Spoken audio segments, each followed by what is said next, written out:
Erangel is getting a huge update, which is mostly visual, but will also mean changes to buildings, position of buildings, with additions of new ones too. This is a much bigger change than I first expected, and I must say that it does look absolutely beautiful and looks way more realistic and detailed.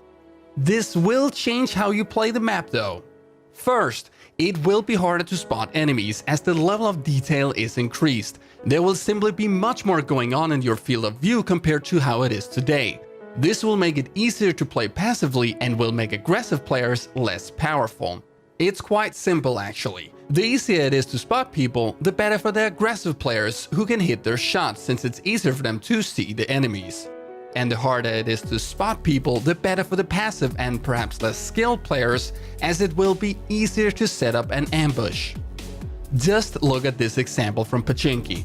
All these added bushes will make it easier to hide and as a result harder to spot enemies. Even this grass patch here will probably conceal a player quite well when going prone. The grass seems far more dense and also reminds me a bit of Sanhok. It is safe to assume that going prone will conceal you better with more dense foliage. A concern you might also have is the performance. With more details might come less frames per second, but this is also something we will have to test. The new Erangel will also be tested with new blue zone settings. The first circle will be smaller than normal, which will force players into a smaller play area earlier. The time delay between the circles gets reduced, resulting in circles moving more often. However, the blue zone will likely move slower as a result. This makes it easier to move around without a vehicle, and an increased blue zone damage will motivate players to not be in the blue for too long. This is also something we will have to test when it comes to the test server, as that will be the only place to try out these new blue zone settings. The test server will open for gameplay on the new Erangel today at 8 PM PDT, but only for Pubg partners in custom games, and it will be open for everyone in 2 days on the 8th of June. Another huge gameplay change that was teased in an official Pubg video today is the new ledge grab. This is going to further change how the maps are played, as you'll have to look for players in new and unexpected places.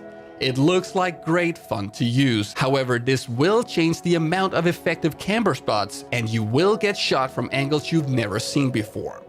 This doesn't have to be a bad thing, however with the increased details on Erangel combined with the ability to ledge grab, passive gameplay will get a big boost as it will simply be much easier to hide. There's no info about when this will be added into the game. Finally, we get some more footage of the new amphibious vehicle that will replace the armored UAZ you get from using the flare gun. This does look super powerful, and the ability to move by water and road will make moving around on the map much easier. The balance point here might be the tires though. They are huge and will be easy to hit, but we don't know how many bullets they will require to pop. Now that's it guys, I will get back to you soon with more footage of the new Erangel. Leave your thoughts about these changes in the comments below, and I'll see you guys next time.